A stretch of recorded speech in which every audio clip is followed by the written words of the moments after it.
আসসালামু আলাইকুম। আজকের রেসিপি হচ্ছে সরিষা ইলিশ।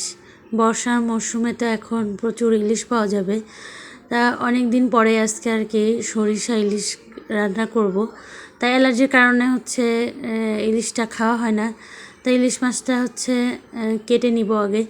তা আমার শাশুড়ি হচ্ছে মাছটা কেটে নিচ্ছে ভালো করে, একদম সুন্দর করে। তো ইলিশ মাছ হচ্ছে সবারই অনেক প্রিয় একটা মাছ। এমন মানুষ নাই আমার জানা মতে যে তার ইলিশ মাছ পছন্দ না বা ইলিশ মাছ খেতে ইচ্ছা করে না। সবারই খুবই পছন্দের একটা মাছ ইলিশ মাছ।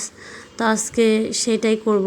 এই রান্নাটা হচ্ছে আমার আম্মুর রেসিপি আর কি।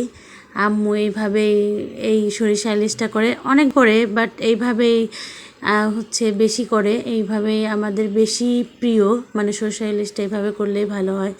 তা আম্মুকে দেখেছি যে এতগুলা করে পেঁয়াজ নিত, একটু পেঁয়াজ বেশি, কাঁচামরিচ। তা এখানে আমিও আম্মুর মতো বেশি করে পেঁয়াজ নিয়েছি, কাঁচামরিচ, তারপরে হচ্ছে হলুদ গুঁড়া, তারপরে একটু হচ্ছে মরিচের গুঁড়া দিয়েছি, লাল মরিচের গুঁড়া, সরিষা আর জিরা একসঙ্গে বেটে নিয়েছি। তো এটা একদম মতো করে মাখাইতে হবে। ভর্তা যেভাবে আমরা আলু ভর্তা বা অন্য ভর্তা যেরকম করি সেরকম করে একদম অনেক মাখাইতে হবে। মাখাইতে মাখাইতে যখন দেখব যে পেঁয়াজটা একদম মানে পানি বের হয়ে আসছে, তখন আর কি তেল দিয়ে দিব। তো এখানে সরিষার তেল আর হচ্ছে রাইস ব্র্যান তেল আমি দুইটা একসাথে মিক্সড করে দিয়েছি। সরিষার আছে যেহেতু, আর একটু সরিষার তেল দিলে ওইটা খেতে বেশি মজা হয়।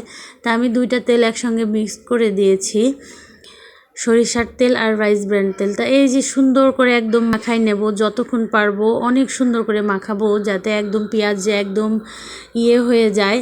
আর পেঁয়াজ থেকে পানি যতক্ষণ পর্যন্ত বের না হবে ততক্ষণ মাখাইতে থাকবো। যতক্ষণ মাখাবো, যত মাখাবো এই মাছটার তত মানে এই রান্নাটার তত মানে আসবে, সুন্দর একটা ফ্লেভারও আসবে। মাখানোর সময় আপনার মাছটা ভালো হলেও এটার একটা সরিষা তারপরে ইলিশের একটা গন্ধ, মানে একটা সুন্দর একটা স্মেল আসবে।